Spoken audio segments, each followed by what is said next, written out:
Welcome to Finding Noble, a podcast where we climb into the world of young people's mental health and where we provide support for the adults who support them. I'm your host, Carly Red.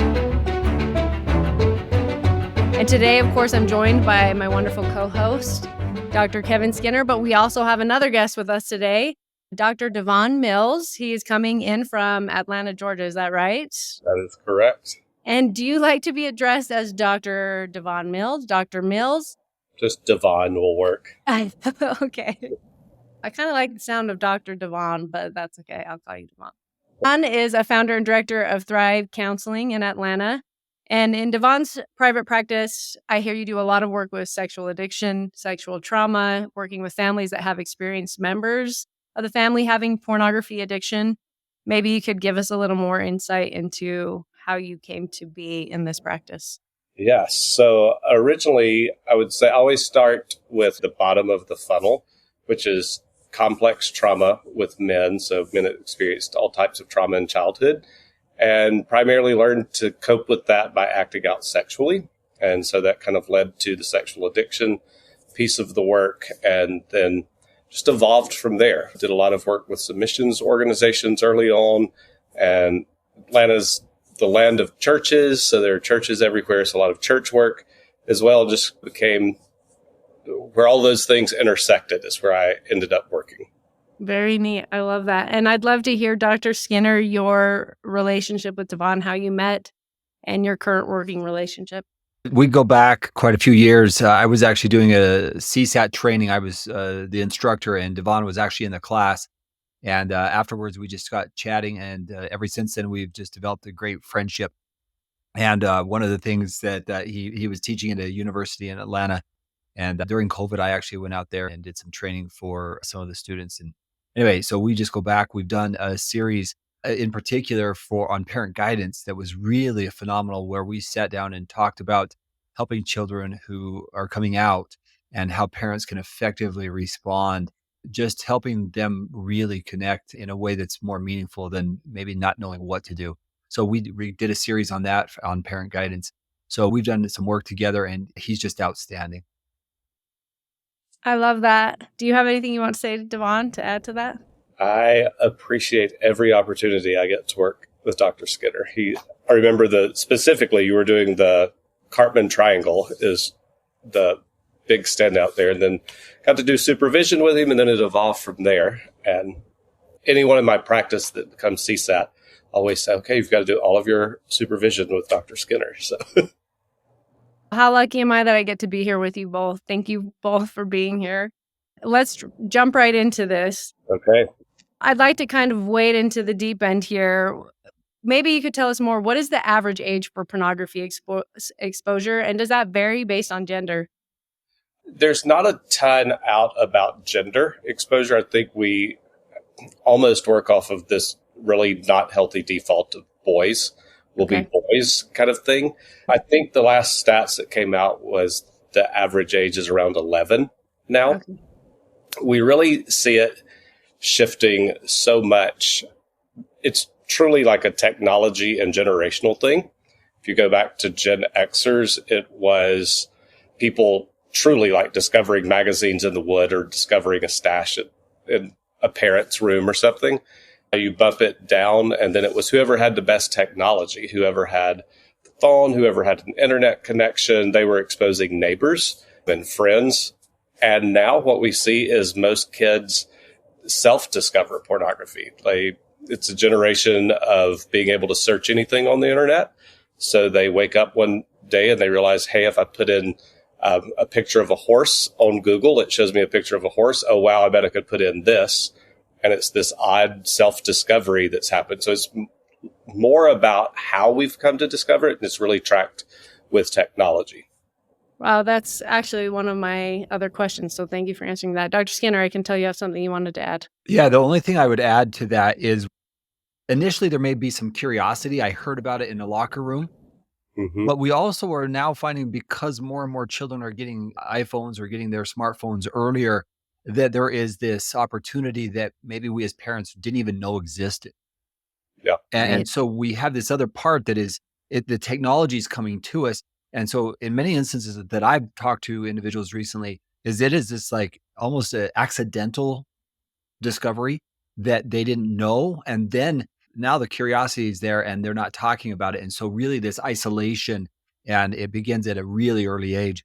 Think about it. The average is 11, the average, which means half Yeah. of them are doing it earlier than 11. Oh, yeah. And so we have to be aware that we're talking, that's the average. Take that down. The youngest I heard was 4, Wow. and game changing for that 4-year-old boy. Yeah, that leads me into my next question. What is the danger of a child or adolescent being exposed to pornography and using pornography? And is it more dangerous the more early the exposure? Yes. So I would say the big thing is the earlier you get into the exposure, if you just go to like stages of development, a child's brain, you take someone 4 to 8, the sexual components of their brain are not even working at that point. Dr. Skinner, you can probably speak to this more as well, but there's a lot of data out there about how it can be interpreted almost as violent for a child to see sex. So it's got like this little traumatic piece to it of where it's not perceived as a sexual erotic thing so much as like a violent traumatic image. And then it just skews everything about what sex and sexuality should be. So it creates this completely false representation of what it is. And so you have someone entering into their actual developmental stages where sexuality comes online, and they have a completely false notion of what sexual interaction between two adults should look like and be like. So it takes everything and hijacks it. It hijacks the dopamine neurotransmitters and gives off way too much dopamine, which then sets the child up for like really looking for things to boost dopamine. There's so many areas that like it just throws things off track. And when he says so many, he's not kidding, right? That was just the neurochemical, the dopamine system. But we look also at that mindset that he was talking about. When an individual is exposed, let me give an example. Let's do it historically. Most of my generation, if they were exposed to pornography, like Juan was saying, it was a magazine. But today, the children are getting exposed to things that are so much more violent, aggressive, in ways that we would have never considered at our younger years. We wouldn't have even considered it. Yeah. And so the consequence of that is that intensity that he's talking about, the dopamine. Where do you go if you're starting off at something that's very intense? So in contrast with, say, a still picture, an image of a nude body, contrast that with something that is highly aggressive. And if that's your first exposure, then where do you go from there? If that's your mindset, that's normal. Yeah. And so the culture that we're now living in today is something that really, I don't think we were really prepared for, and we didn't even conceptualize. So one of the other damages that I really would like to emphasize here is what it does to my perception of people and relationships, how Yes. I see myself in relationships. Yes. I think one of the things I hear over and over when I'm working with guys in their 20s and early 30s that have had, I've worked with multiple clients that are 30 years old and they've got a 20-year pornography viewing history. And everyone is almost just called into two groups, like someone I'd be willing to have sex with, someone I wouldn't be willing to have sex with. And so that perception of humanity of when we just are out and about at the grocery store or the shopping mall and we're automatically just parsing people out based on sexual, like what they look like sexually, that's such a skewed perception of who we are as humans and how we engage and interact with people. It's coming from such an unhealthy place. Yeah. And a real detriment to connection and intimacy, the type that will bring you long-term happiness, long-term joy. I can feel my body tensing up as you guys are talking about this. I have teenagers down to a 7-year-old right now. And as parents, it does feel like, okay, great. This information's awesome. What can I do to make sure my kids are not being exposed to this?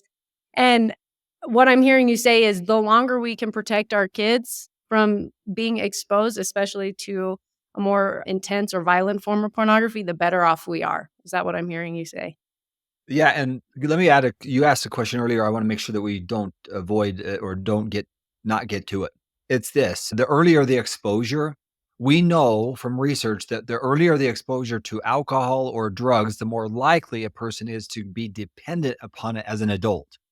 So while we may not have research on what early sexual experiences have, pornography in this case, what we do know is that it is highly influential in terms of the brain and the body's development, the stress that it creates in the body. Because imagine that you see something at age 8, 9, 10, and you can't talk about it. You're afraid to talk about it. It really, your environment shuts it down. Now you've got a secret. What does that do to you developmentally? Because now you're creating a secret of this double life and you don't know what to do with it because you're afraid to, or in a religious context, you're ashamed to bring it up. Yeah.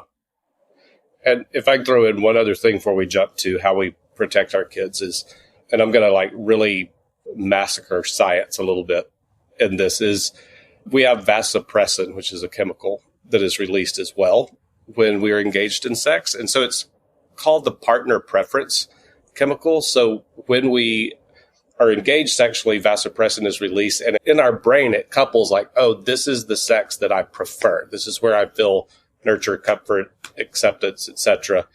When pornography has been a preference and we see individuals get married and enter into what we would hope to be healthy sexual relationships, the brain is literally not releasing vasopressin. It's like, oh, this is whatever it is, but this is not actually my sex life. My sex life is over here. So there's that other kind of adaptation that takes place in there with this chemical release in the brain of where we actually form preferences. And so that becomes a lot of the big impetus of how do we protect our children, because it's more than just, oh, we don't want them to see these things. We don't want them to skew their perception of reality. There's a lot of adaptations that take place. And such long-term effects, not just the trauma that's happening at that age. Wow. And Yeah, so we're not prepared for that. Who is having this conversation that we're having today to help educate and our parents and ourselves to protect our children? And I know there's a lot of people, the pornography industry and many others, oh, it's just pornography. But it's not the pornography that most of our generation grew up with. It is so much more intense. It's so more accessible. Whereas before, if I was looking at a Playboy magazine, I saw an image. Today, I'm seeing hundreds and hundreds of images in a short period of time. So it's boom, boom, boom, boom, boom, boom, boom, boom type of intensity, which makes it so when we get to a point of a human relationship, as Devon's saying, it almost, in some ways, if I've been exposed for so long, it's actually boring. A human is boring. Yes. Yes, because the two physical bodies coming together cannot reproduce the intensity that someone can in their mind and just with themselves. And so we really do, it's just a really difficult thing. And then I feel that leads to isolation. Am I correct? Is that what you're seeing with a lot of your clients, is that they end up being very isolated and very lonely because of their inability to have that, let me try to say this in the right way. What takes a long time to sow, the reaping lasts longer, the harvest lasts longer. And so putting in that sacrifice and that time, like a relationship, that kind of intimacy that's born and grown through time, right? The long-term effects from that, they're longer sustained. And so having these conversations with our kids are so crucial because that is what we want for them. We want them to have that sustaining kind of a relationship where it's constantly feeding them. It's giving back to them, or it feels like this will never give back to you in the way that you're wanting. Yeah. And as old-fashioned as it is, it comes back to consistent conversation. To go to your question of how do we protect our kids, it is just creating space to talk about it and us consistently checking in with our kids. And I think the big thing that I always try to convey to people is it's never going to be comfortable. I'm a therapist. I'm trained to talk, and talking to my to children about sex and sexuality is still the most uncomfortable conversation that we ever have. So it will always be awkward. It will always be uncomfortable. And it's incredibly vital that we create that space and that consistent check-in where there's an opportunity, if they are feeling isolated and trapped, that they know they do have an opportunity coming up to say something. And along those lines, I think it's really important that we bring up here. Research shows that about 90%, a little bit plus on the plus side there, 90+% of all children, boys, girls, gender doesn't matter, will be exposed to pornography before age 18. Yeah. So it's really not a matter of if they're going to be exposed. It's a matter of when they're exposed. And that then is, as parents, it falls upon us not to be afraid of those conversations, to have an open dialogue. I don't want my child to feel ashamed because they experienced something with pornography. More than anything, I want them to be able to come to me and say, hey, something happened to me today. I experienced this. And so even preventative is a language of, hey, when you are exposed to what is referred to as pornography, I invite you to come talk to me. There's no shame there. I want you to understand what it does and how important it is that we have this conversation, because it's going to create thoughts, feelings, and emotions inside of you that will be surprising. But my daughter was exposed at school. My daughter was exposed typing in a Barbie doll name. These are conversations my children have had with us. Yeah. And I think the balance that is so difficult for parents a lot of the time is, how do we talk about pornography without vilifying sex? Because I think it's easy then to create and inject shame around sex, which is actually a God-given beautiful thing. Right. And so how do we keep the topic about, hey, let's not look at pornography and hear the dangers of this mode of delivery and this like presentation of sex, but sex itself, like how do we keep that really separate as two different conversations is really important. Great. I think one thing that I've really appreciated that I've heard you both say is get comfortable with the uncomfortable. And so when you go into these conversations and your kids start to fidget and they're starting to get really uncomfortable and they stop looking at you in the face, don't shy away from that, but just get into it and talk about it, because parents of today have not had the same experience. It's obvious we have not had the same experience with technology. And so I think even more so, we shy away from having these conversations because maybe we don't want to confront it, or we are in denial about what our kids are experiencing. But to dig in and to really pay attention to what they're probably going through is so vital. And I'm so grateful that we get to talk today about having these crucial conversations with them, because now that we've laid the groundwork for this is not a great thing, pornography is harmful, how do we actually have these conversations? And so today I'd really like to discuss how to handle those first few moments when a child comes to you with pornography exposure or use, or especially how to handle or approach those first crucial moments if you catch a child with pornography use. And I imagine after working with so many clients over the years, you have a lot of insight in how to best respond and also how best not to respond. And so I would love to go into, and maybe I'll hand that over to you, Devon, to talk about the most helpful and the least helpful responses in having these conversations with our own children. So least helpful is anything that involves freaking out. which is what all of us will do. 100%. If we don't catch ourselves. It's really, I think, again, because it's uncomfortable, is recognizing it's uncomfortable for our kids if we catch them or we talk about it. So trying to honor where our kids are at in that. So if you were actually to walk in and catch your child viewing it, or if you were to find out, big thing is, hey, we're going to need to talk about this. I'm going to give you a couple minutes to regroup. Let's circle back in 5 minutes, but we're going to talk about this. And then more or less trying to start the conversation, information gathering. Tell me a little bit about, how did you find this? And also needing to reassure, like, okay, I just want to get the information. This isn't about measuring out how much punishment that's involved. Like, you want to create a place. At this point, it's so much more important for you to understand what all's going on and the depth of it, more so than like really finding this as an opportunity. Well, oh, my kids have got to know that I hold the line on this. Your kids know you have a problem. All of our kids know that we have a problem with it pretty much. So not using that as the opportunity to really drive that home, but more about how do I keep this calm? How do I gather information? And how do we chart a path forward? So you're trying to not get them to close off or shut off.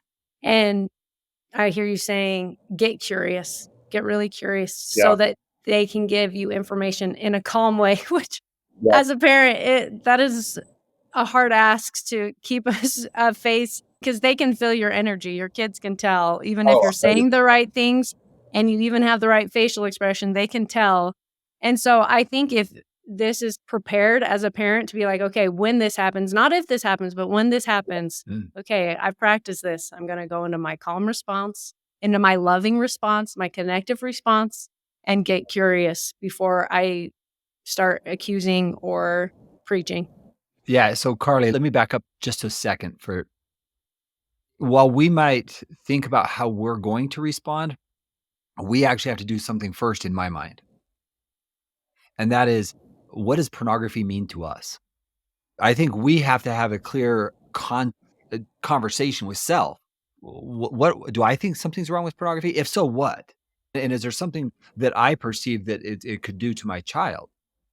Because if yes, we've had this conversation, but more often than not, we have to do a self-examination and say, how do I think about it? What do I feel about it? Do I see any detrimental elements to it? Because sometimes I've talked with parents and I'm not sure it's that big of a deal. Yeah.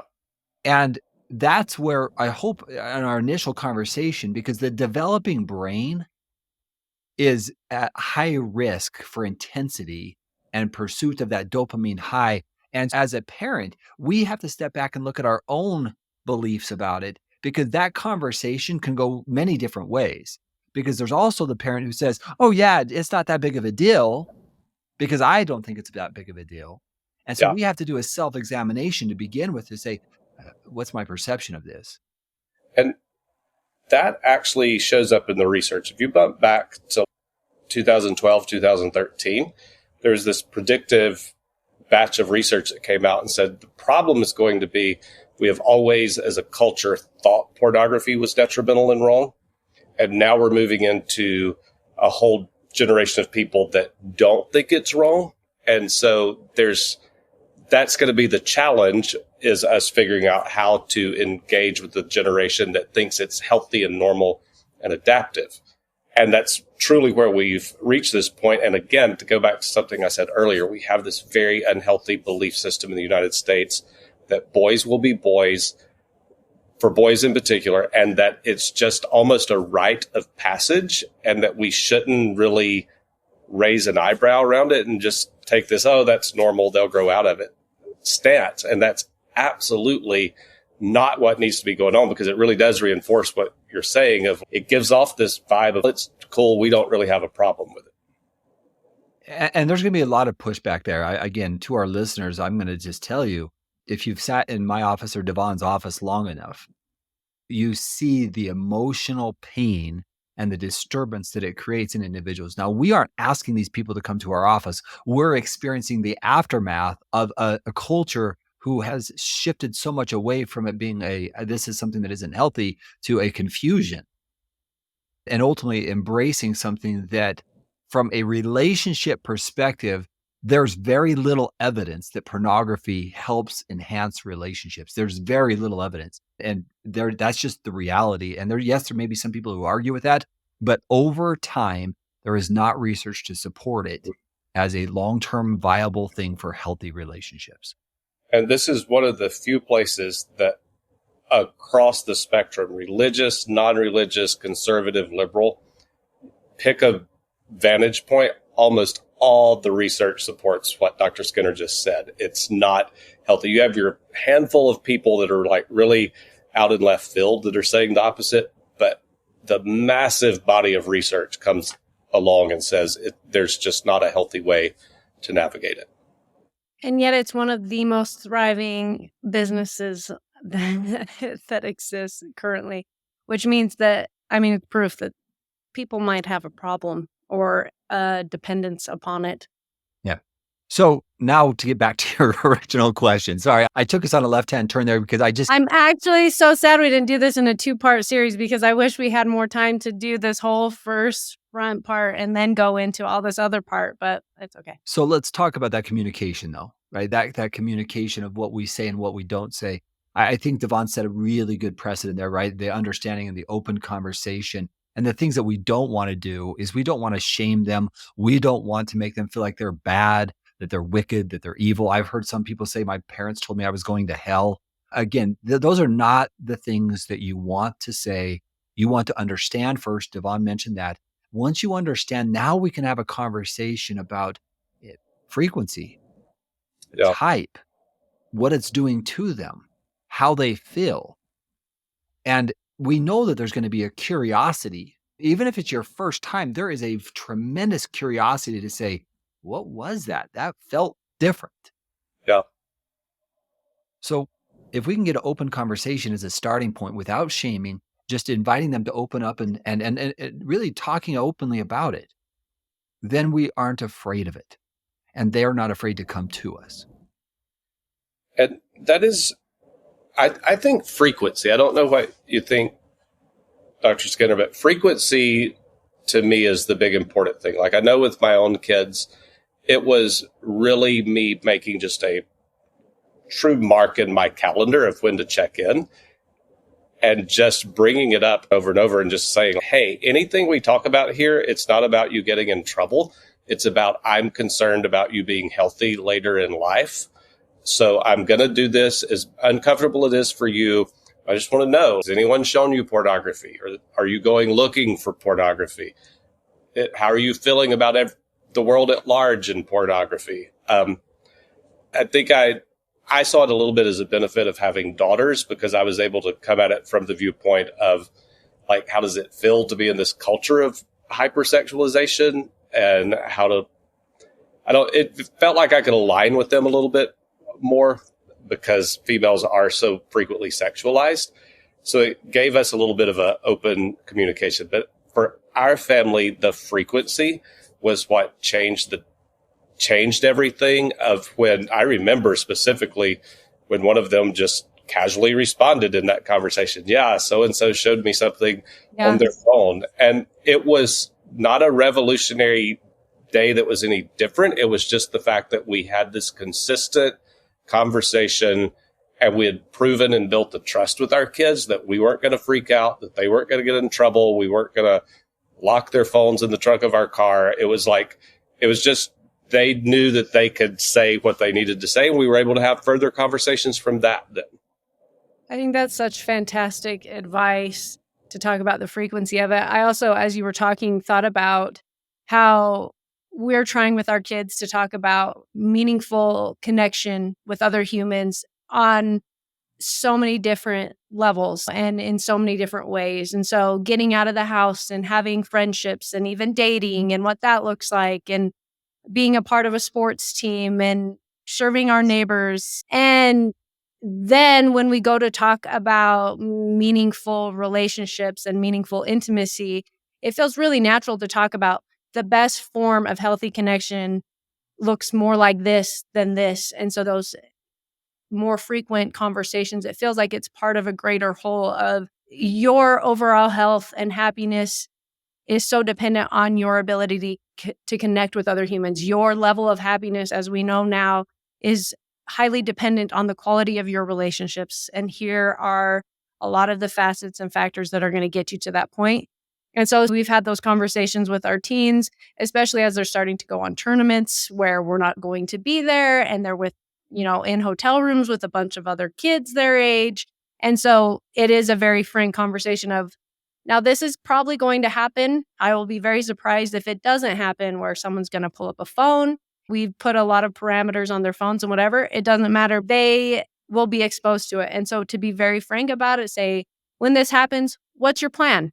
And those conversations have been really natural and normal. And when they return, they report, how did it go? How was your trip? We want to hear the whole thing. And then we ask, even my husband will say it very casually. And I'll be like, don't you want to be like in a room in the back? And he's like, no, we're just in the car. We're hanging out. He feels very comfortable asking. And I'm very appreciative of it because similarly, they've responded in ways that I've been surprised how comfortable they were saying, well, yeah, this happened. And this is what I said, or I saw this. I was surprised at how not uncomfortable it actually was. Yes. My kids are 23 and 20 now. And we laugh because we talked about it frequently enough. I would say girls, and they would both go, no, Dad, we're not looking at porn. No one touched us. Everything's fine. There's so weird. Please stop. But it was also in those conversations where they did share things. Right. Right. I really like that, the frequency. Now, I don't know if you want to say anything before we move to this next part, Dr. Skinner. The only thing I would add to that is when we're comfortable with it, they're going to be more comfortable with it. The less comfortable we are with it, the less comfortable they will be. So whether it's in a car or a boat or a train or a plane, it doesn't really matter where we're right. I playing on Thank words. you, Dr. Seuss. Thank you. Sorry, I had to do that one. But the reality is we have to be comfortable with the conversation. And if we're not, we need to ask a question. Why not? What am I so afraid of? Because the more comfortable we are, we come to realize this is a part of our culture. We can't put our head in the sand. We can't ignore it. And the more we ignore it, the more we avoid it, the more challenging it gets for them and for us as they get older, because it's like, oh, I haven't talked about this. Probably should have. Well, it reinforces the messaging that sex is not something that we should talk about, which then gets our teens into emerging adulthood with this messaging that, oh, now I'm 15 years into this thing that I can't talk about. Now, I've heard you say to not normalize pornography use. What do you mean by that? Because we're talking about frequency, having these frequent conversations, but what do you mean by don't normalize pornography use?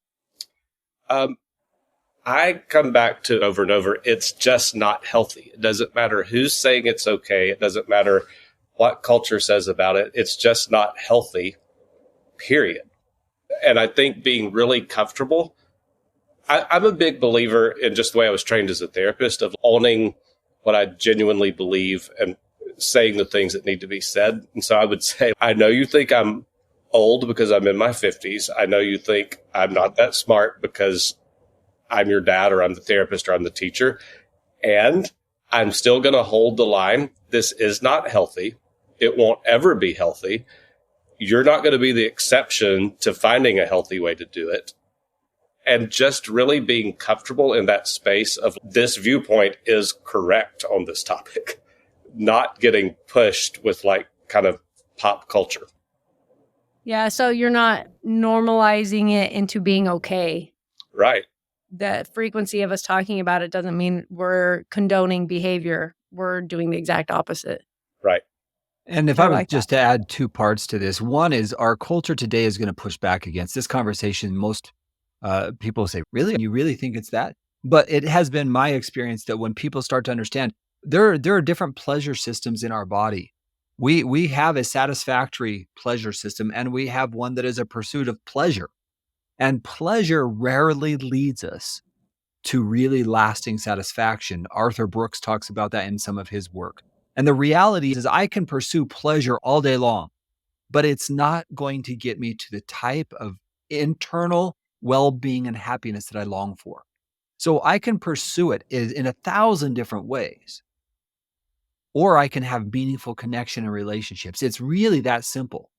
But the complication is we live in a world today where people say, it's not that big of a deal, right? It's freedom of choice. And you're some conservative Christian zealot who's trying to promote and limit people. If you look at my research, there is no population that is not being influenced by this. It's influencing every culture, and we can't ignore that reality. Yeah. I want to go into this before you have to leave, Devon, about as a parent, I would want to know, how do I know? We find out our child's been using pornography. I think people throw around the word addict, especially in a religious culture, a sexual addict or a porn addict. How do we actually know if this is problematic behavior that they may need to get help with? And how can we differentiate between using, abusing, and then actual dependence on pornography? That is such a great question. I taught addictions for years, and the benchmark for addictions is you have to have tolerance and withdrawal. So tolerance means seeing the still image used to be super arousing, and now you're way up here at this really extreme type genre of porn and extended amount. So we've created tolerance, and we have to keep watching it because the withdrawal symptoms are so much stronger. Wow. That is genuinely where addiction is at. There has to be tolerance and withdrawal. So most of what we're seeing when our kids are young, when we're talking like that developmental stage of early exposure on, we're talking about problematic use at that point and maybe habit. I think we've all, because we started throwing the word addiction around, we've done away with the language of bad habits. And so I think it serves us all well to recognize we're probably talking about problematic use when they're really young and really bad habits that are forming. And really, it's digging in and getting that conversation of how frequently are you watching? How long are you watching? Did you used to watch something that wasn't as high intensity as what you're watching right now? And then from that information, figuring out what you need to do next. Do you need to have them see a therapist where they're going to talk more freely and openly with them, and they can put some parameters around it that it might be difficult for the parents and child to engage with themselves? But yeah, the word addiction, we overuse it specifically in religious environments. And I can't tell you how many kids I've worked with in their early adulthood where they weren't addicts, but they wore this label with so much shame. Right. And yeah, you do need to change this behavior, but no, you're not an addict. It's an important distinction. Yeah, that kind of leads into the next couple questions I have. One is, which I've heard you say, don't keep it a secret. And what do you mean by that? And also maybe going into how a family's faith plays a part in how we talk to our kids about pornography. Because I think, especially with that shame aspect, if it's such a no in your culture or in your faith tradition, the shame is enshrouding the entire family, not just the individual, which probably makes that shame feel heavier on the individual because they can feel that it's hurting the entire family, if that makes any sense at all. No, So yes, the keeping it a secret thing, and then how a faith plays a part in how we talk to our kids about it. Keeping it a secret, that's such a hard one because, again, I think it comes with so much shame and everyone does try to keep it a secret. So again, I'm going to go back to frequency of conversation, creating avenues to talk about it. I'm a therapist. We're a big believer in therapy.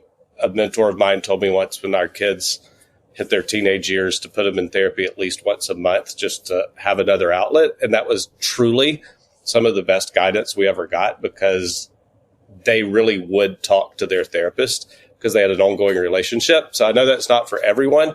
Worked really great for our family in having things not stay a secret that needed to really be brought out and talked about. The shame piece and religious shame, again, is going to go back more uncomfortable conversations. How do we really have a God-honoring viewpoint within ourselves about what sex and sexuality is so that we can communicate that with our kids? It's one thing to say, don't watch pornography. It's something else to say, hey, this is a damaging way of seeing sex and sexuality. God has a really beautiful plan, and sex plays a really amazing role in our relationships. Those are two really different conversations and two really uncomfortable conversations to have. But the only way you can downplay shame is to speak truth. And to speak truth about sex and sexuality is going to be uncomfortable when you're talking to your kids about it.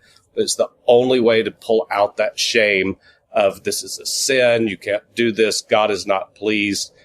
The only way to debunk that is to really speak the truth to them. That's beautiful. I love that. I've heard you also just from a lot of different people, but the concept of maybe praying it away or wishing it away. And I've even heard, I think it was you said that the allure and the attraction and the captivation of the pornography industry will not magically disappear. And And then when it doesn't, and they still struggle with it, that it can't just be wished away or prayed away, but that there has to be actual involvement and real practical guidelines and maybe even some treatment into healing and repairing and all of the things that we hope for them, but maybe shying away from overt spiritual language as the end all to making this problem go away. Because, correct me if I'm wrong, but is it more common that individuals in more strictly religious groups or traditions struggle more with pornography use? Is that correct? That is correct. It's an odd little thread in the research that the higher the level of conservatism goes within a religious or faith tradition, the higher the level of porn use and like hypersexuality goes. So the more we think it's wrong, the more we want to do it? Pretty much. Okay. Well, but if we were to look at that, if we were to break down the why, I really believe the why there is that we're uncomfortable talking about it. We've made it taboo rather than look, we're sexual beings. You're going to be curious. You're going to have these interests. And now let's put it in perspective of what healthy is. Devon talked about healthy sexuality in contrast with this thing that's taboo that I'm curious about, that is a cultural thing that everybody's doing. And really that shift is really, look, we have to be comfortable. We have to be comfortable with this conversation without fear, with openness. Then we can take away this taboo-ness. Say, look, we're sexual beings, and that's healthy. That's God-given in a Christian sense. We're going to feel sexual and we're going to be curious. There's nothing wrong with that. And I think I'm going to bring out my Southern religious roots here. As my last thing here is, I was raised really being taught that you can't do what only God can do, and God won't do what you can do, which became like this blending of the balance of there are some things that are very spiritual that it takes divine interaction for us to be able to really combat it. And there's this practical aspect. God's not going to make my computer shut down anytime I open it up and want to look at pornography. There's some things I've got to do that praying it away is not going to work because I can do those things. And there's a supernatural level where I really need divine intervention. And he really does want me to be able to embrace with this really healthy, God-given, biological thing he put into me. And so I think there's a great blending of what's my role in this and what's God's role in this. And if we can keep those intersected in a really great way, that we do get the best outcomes. Mm-hmm. That's also really very well said and very beautiful. Anything you want to add to that, Dr. Skinner? Love the conversation. Devon, just thank you so much for your time. And if I could just leave one thought with the parents, we have lived for so long not having to deal with this just because we didn't know. But with today's technology and with today's devices, we really do need to be intentional and aware of what's happening. Because maybe one of the better gifts that we can give to our children today is to be aware of the challenges. And this is one of the key challenges that they're going to encounter. So we need to be prepared for that conversation. 100%. Thank you so much for having me. Thank you so much for coming. We are so grateful. I'm actually so devastated that we only had an hour or less than an hour. Maybe we'll have to do a 2-part series or revisit the topic soon. Sounds fun. I look forward to it. Thank you so much, Devon. Thank you. Thank you. Have a good one. You've been listening to Finding Noble. I'm Carly Red. Follow Finding Noble on all available podcast directories and find out more on our website, findingnoble.com. That's findingnoble, NOBLE.com.